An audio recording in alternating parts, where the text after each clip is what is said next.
नमस्कार दोस्तों, कैसे हैं आप लोग? उम्मीद करते हैं सब लोग बढ़िया होंगे। तो आज का अपना topic Bharatiya Samaj Indian society में जो है काफ़ी छोटा टॉपिक है, प्रवास, है ना? प्रवास बहुत ही छोटा टॉपिक है, पर यहाँ से कभी-कभी क्वेश्चन पूछ लिए जाते हैं। तो 2-3 पेज का टॉपिक है, बस यहीं से आपके सारे क्वेश्चन टैकल हो जाएँगे। देख लेते हैं क्या है टॉपिक, प्रवास, है ना? तो एक तो होता है प्रवास में आप्रवास, एक तो होता है उत्प्रवास, है ना? मैं आपको बता देता हूँ। मान लेते हैं कि ये हो गया आपका राजस्थान, ठीक है? राजस्थान या कोई अन्य राज्य, और ये हो गया आपका यूपी, ठीक है? तो अगर कोई राजस्थान से कोई व्यक्ति उत्तर प्रदेश को आ गया, या किसी अन्य राज्य से कोई व्यक्ति उत्तर प्रदेश को आता है, ठीक है? तो ये उत्तर प्रदेश प्रदेश लोगों के लिए, हमारे लोगों के लिए क्या होगा?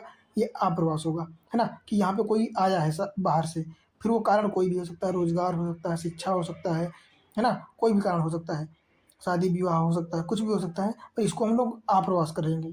पर अगर उत्तर प्रदेश से कोई व्यक्ति राजस्थान चला गया, है ना? या एमपी चला गया, या झारखंड चला गया, छत्तीसगढ़, किसी अन्य राज्य चला गया, मान लो दिल्ली चला गया, तो ये क्या होगा? ये उत्प्रवास हो गया, है ना? मतलब स्थान से बाहर की ओर पलायन कर गया है। बस यही अंतर है कि आने वालों को अप्रवासी कहते हैं और बाहर जाने वालों को उत्प्रवासी कहते हैं, है ना? तो अब हम लोग देख लेते हैं अपनी परिभाषा। क्या है परिभाषा अपनी? आने वाले प्रवासी को क्या कहते हैं? अप्रवास। और किसी स्थान से बाहर पलायन करने वाले प्रवासियों को उत्प्रवासी कहते हैं, है ना? बात करें प्रवास की धाराएं या परिभाषाएं, तो एक तो होता है अंतर्राष्ट्रीय प्रवास, है ना? अंतर्राष्ट्रीय प्रवास मतलब भारत से कोई व्यक्ति बाहर किसी देश, मान लो यूएस हो गया, है ना, यूके हो गया, पाकिस्तान हो गया, इंडोनेशिया हो गया, रूस हो गया, यहाँ पे अगर कोई व्यक्ति जाता है, तो इसको जाता है, या वहाँ से कोई व्यक्ति भारत को आता है, तो इसको क्या कहते हैं? इसको कहते हैं अंतर्राष्ट्रीय प्रवास, है ना? मतलब एक राष्ट्र से दूसरे राष्ट्र को आना जाना अंतर्राष्ट्रीय प्रवास कहलाता है। इसमें आप्रवासन भी हो सकता है, उत्प्रवासन, दोनों हो सकते हैं। अगला बात करते हैं हम लोग आंतरिक प्रवास। आंतरिक प्रवास मतलब ये 2 प्रकार का होता है, कौन-कौन सा? एक तो होता है अंतर्राज्यीय प्रवास, एक तो होता है अंतर्राज्यीय प्रवास। अंतर्राज्यीय प्रवास मतलब एक राज्य के अंदर ही एक स्थान से दूसरे स्थान पर। मान लेते हैं ये है आपका यूपी, ठीक है? ये आपका मान लेते हैं यूपी है, और यहाँ पे लखनऊ हो जाएगा, है ना? यहाँ पे लखीमपुर मान लेते हैं, यहाँ पे सीतापुर मान लेते हैं, ठीक है? यहाँ पे नोएडा मान लेते हैं, नोएडा। तो अगर कोई व्यक्ति लखनऊ से नोएडा चला गया, या लखनऊ से सीतापुर गया, या सीतापुर से लखीमपुर गया, तो इसको क्या कहते हैं? इसको अंतर्राज्यीय प्रवास कहते हैं। मतलब एक ही राज्य के अंदर प्रवास करना, ठीक है? पर अगर यहीं पे अगर बात करें, ये हो गया आपका मध्य प्रदेश, ठीक है? फिर ये कोई बंदा यूपी से मध्य प्रदेश गया, या मध्य प्रदेश से यूपी गया किसी कारणवश, तो इसको क्या कह देंगे? इसको अंतर्राज्यीय प्रवास कहेंगे। एक राज्य से दूसरे राज्य में प्रवास, है ना? तो इस प्रकार आप लोगों ने तीनों टर्मिनोलॉजी देख ली है। एक तो अंतर्राज्यीय प्रवास, अंतर्राज्यीय प्रवास और अंतर्राष्ट्रीय प्रवास, है ना? उम्मीद करते हैं तीनों टर्मिनोलॉजी आप लोगों को अच्छे से समझ में आ गई होंगी, है ना? फिर बात करते हैं छोटे एरियाज में। एक तो ग्रामीण से ग्रामीण होता है ना? मान लो कोई व्यक्ति एक गांव से दूसरे गांव प्रवास कर गया, है ना? ये कैसे होता है? ये विवाह के कारण होता है। मान लो किसी का, मान लो आप हैं यहाँ पे रहते, ठीक है? और ये गांव ये है, तो यहाँ पे आपकी सिस्टर की शादी इस गांव से हो गई मान लो, तो आपकी बहन का प्रवास इस गांव से इस गांव को हो गया, तो इसको क्या कहते हैं? इसको ग्रामीण से ग्रामीण विवाह कहते हैं, ग्रामीण से ग्रामीण प्रवास कहते हैं, ठीक है? फिर बात करें ग्रामीण से नगरीय प्रवाह, मतलब गाँव से शहरों की ओर प्रवास। ये क्यों होता है? ये हो सकता है आर्थिक कारण हो सकता है, या पुरुष, या फिर विवाह यहाँ भी हो सकता है, या अन्य कारण भी हो सकते हैं। तो जब भी कोई व्यक्ति गाँव से नगर की ओर प्रवास करता है, तो उसको क्या कहते हैं? ग्रामीण से नगरीय प्रवास कहते हैं, ठीक है? अगला बात करते हैं नगरीय से ग्रामीण प्रवास भी होता है, और नगर से नगर भी प्रवास होता है। ये सारी चीज़ें आप लोग अपने हिसाब से मैनेज कर लेंगे, है ना? अब हम लोग बात करते हैं प्रवास में स्थानिक भिन्नता।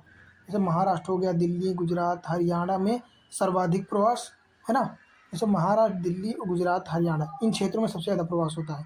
क्यों होता है? क्योंकि ये क्षेत्र क्षेत्र जो है इंडस्ट्रियल एरिया है। दिल्ली को ले लें, गुजरात में अहमदाबाद को ले लें, मुंबई ले लें महाराष्ट्र में, है ना? हरियाणा में ले लें, झज्जर हो गया, या अन्य क्षेत्र हो गए, करनाल हो गया, हिसार हो गया। इन क्षेत्रों में इंडस्ट्रियल एरिया है, तो यहाँ पे रोज़गार के अवसर ज़्यादा हैं, इसलिए यहाँ पे सबसे ज़्यादा होता है, ठीक है? फिर बात करें यूपी व बिहार, चूँकि यूपी में फ़िलहाल ग्रेटर नोएडा में थोड़ा बहुत मिल जाता है रोज़गार, और लखनऊ हो गया। और बिहार में बहुत ही कम रोज़गार के क्षेत्र हैं, ना ही ज़्यादा इंडस्ट्रियल एरिया है, तो यहाँ पे सर्वाधिक उत्प्रवास होता है ना? मतलब यहाँ से लोग बाहर की ओर जाते हैं और यहाँ पे लोग अंदर की ओर आते हैं। ये चीज़ें आपको समझनी पड़ेंगी थोड़ी सी, है ना। बात करते हैं प्रवास का कारण है, कारण क्या है कि मतलब लोग क्यों बाहर जाते हैं, क्यों प्रवास करते हैं। तो इसके दो कारण हो सकते हैं। एक तो प्रतिकर्ष कारण हो सकता है, जिसको पुश फैक्टर कहते हैं, है ना, दबाव वाला, कि किसी को दबा के भेजा गया है। और दूसरा हो सकता है अपकर्ष, पुल, है ना, कि खींचा गया है। तो देख सकते हैं दोनों। प्रतिकर्ष के कारण देख लेते हैं। एक तो बेरोजगारी हो गई, है ना, बेरोजगारी होती है। मान लो ग्रामीण क्षेत्रों में बेरोजगारी का और थोड़ा सा ज़्यादा स्तर रहता है, तो लोग गाँव से बाहर चले जाते हैं। तो एक कारण बेरोजगार हो सकता है कि रोजगार के लिए लोग बाहर जाते हैं। फिर प्रतिकूल जलवायु, मान लो आप ऐसी जलवायु में रहते हो जहाँ पे ना तो कृषि अच्छी हो सकती है, ना ही इंडस्ट्रियल एरिया है, तो रोजगार के अवसर अच्छे हैं नहीं। तो आप क्या करोगे, आप मान लो नागालैंड में रहते हो, तो सोचोगे चलो दिल्ली चलते हैं, वहाँ पे कुछ काम मिल जाएगा, है ना, तो अपने घर परिवार को खर्चा उठा पाओगे। तो इसको कहते हैं प्रतिकूल जलवायु के कारण भी आना पड़ जाता है कभी कभी। अगला सामाजिक आर्थिक पिछड़ापन भी हो सकता है। मान लो आप हिमाचल प्रदेश में रहते हो, पिछड़े इलाके में, या छत्तीसगढ़ झारखंड के पिछड़े इलाके में रहते हो, पर आपको ऊपर जाना है, अच्छी शिक्षा ग्रहण करनी है, इस कारण भी आप लोग आ सकते हो। फिर जीवन स्तर की निम्न दशाएं होने के कारण भी आप जा सकते हो, बाहर प्रवास कर सकते हो, है ना। फिर प्राकृतिक आपदा या महामारी, जैसे मान लो अंडमान निकोबार द्वीप समूह में आप रहते हो, और अचानक से टेम्परेचर बढ़ने के कारण वहाँ पे बाढ़ आ गई, है ना, या अचानक से बहुत ज़्यादा वर्षा हो गई। तो क्या करोगे, आपके पास एक ही ऑप्शन है कि आप आंतरिक इलाकों में आ जाओ, है ना। तो इस कारण भी प्रवास माना जा सकता है। राजनीतिक अस्थिरता भी हो सकती है, मानवीय संघर्ष या युद्ध, दंगे, ये सारी चीज़ें हो सकती हैं। तो ये क्या हो जाएंगे, ये पुश फैक्टर हो जाएंगे, इनके कारण लोग प्रवास करते हैं। अब देखते हैं हम लोग पुल फैक्टर। पुल फैक्टर में रोजगार के अच्छे अवसर, है ना। मान लो आप कहाँ रहते हो, आप ग्रामीण इलाकों में रहते हो, पर आपको लगता है कि अगर आपके पास कोई स्पेसिफिकेशन है, कोई स्किल अच्छी है, और आप बाहर जाके कमा सकते हो, तो आप मान लो लखनऊ चले गए, दिल्ली चले गए, मुंबई चले गए, है ना। तो रोजगार के अच्छे अवसरों के लिए भी लोग बाहर जाते हैं। और बेहतर जीवन स्तर के लिए, बेहतर जीवन स्तर से तात्पर्य ऐसी जगह पे जहाँ पे बेहतर शिक्षा हो, गुणवत्ता शिक्षा हो, अच्छी स्वास्थ्य सुविधाएं हो, है ना, इनके चलते भी लोग प्रवास करते हैं।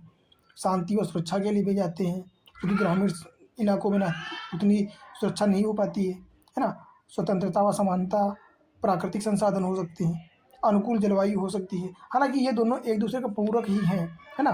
तो इस प्रकार आप देख सकते हैं कि प्रतिकर्ष और अपकर्ष ये दोनों कारण होते हैं जो है प्रवास के। बात करें प्रवास के परिणाम क्या होते हैं। एक तो आर्थिक परिणाम होता है ना। आर्थिक परिणाम की बात करें तो वो खाड़ी व अन्य देशों में भारतीय प्रवासी, जैसा कि आप देख सकते हैं कि भारत के सबसे ज़्यादा लोग एक तो खाड़ी देशों में हो गए, जैसे सऊदी अरब हो गया, है ना, ओमान हो गया, कतर हो गया, दुबई हो गया, इन क्षेत्रों में सबसे ज़्यादा भारतीय है। और इसके बाद यूएसए में है ना। तो वहाँ पे क्या है, चूँकि विदेशी मुद्रा भारत में, इसके कारण भारत, विदेश की मुद्रा भारत में आती है, तो भारतीय रुपया मजबूत होता है ना। और भारत से, और वहाँ पे जो है आय का जो रोज़गार मिलता है, तो वहाँ पे आय थोड़ी सी ज़्यादा होती है भारतीय क्षेत्रों की अपेक्षा, इसलिए लोग जाते हैं। अगला बात करें तो शहरी प्रवास, है ना। इससे क्या होता है, शहरी प्रवास जब ज़्यादा होने लगेगा तो शहरी बुनियादी ढांचे पर दबाव ज़्यादा बढ़ जाएगा, है ना, इससे असंतुलन पैदा हो जाएगा। फिर बात करें कृषि प्रवासियों के कारण हरित क्रांति प्रदेश निर्मित हो जाते हैं, ठीक है।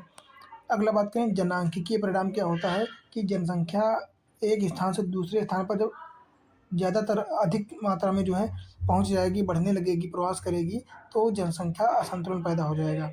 बात करें सामाजिक परिणाम क्या हुए हैं, तो जब युवा शहरों की ओर जाएंगे, ठीक है, तो बुजुर्गों की आबादी गाँव में अकेले रह जाएगी। इससे क्या होगा, संयुक्त परिवार से एकल परिवार में वृद्धि होगी। इससे बुजुर्गों की आबादी गाँव में बढ़ जाएगी, उनका देखभाल करने के लिए लोग नहीं होंगे, है ना, तो उनकी समस्याएं बढ़ जाएंगी। और मिश्रित संस्कृति शहरों में होती है, इसलिए सांस्कृतिक विविधता जो है वो बनी रहती है, शहरी क्षेत्रों में बढ़ जाती है गाँवों की तुलना में।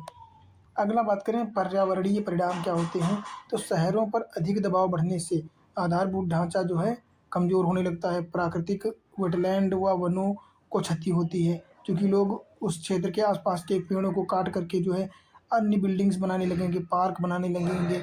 और वेटलैंड जो क्षेत्र होते हैं, दलदली क्षेत्र होते हैं, तालाब वगैरह, तो वहाँ पे जो है मिट्टी पाट के जो है वहाँ पे भी बिल्डिंग बन जाएंगी। तो इससे परिणाम क्या होंगे कि जब किसी कारणवश बाढ़ होगी या पानी बारिश होगी, तो वो क्षेत्र दलदली क्षेत्र में दबने लगेंगे, है ना, तो बिल्डिंगें गिर सकती हैं, या पानी शहरों में प्रवेश कर जाएगा, क्योंकि पानी निकास की बेहतर व्यवस्था ना होने के कारण वहाँ पे जो है शहरी बाढ़ देखने को मिलेगी। तो इस प्रकार की समस्याएं जो है देखने को मिलती हैं, किससे? अधिक प्रवास से, है ना?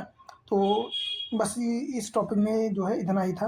तो उम्मीद करते हैं ये टॉपिक अच्छे से आप लोगों को समझ में आ गया होगा, और जो क्वेश्चन आएंगे ना वो यहीं से आएंगे, इससे बाहर आने की कोई उम्मीद नहीं है। तो बस आप लोग इसी को नोट्स बनाएं आराम से साथ में, ऐसे ही ये 2 पेज के हैं, ज़्यादा मोटे नहीं है, 2-2 पेज के होंगे हर टॉपिक के।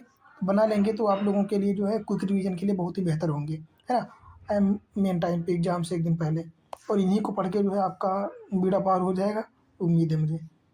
मिलते हैं फिर अगले टॉपिक में।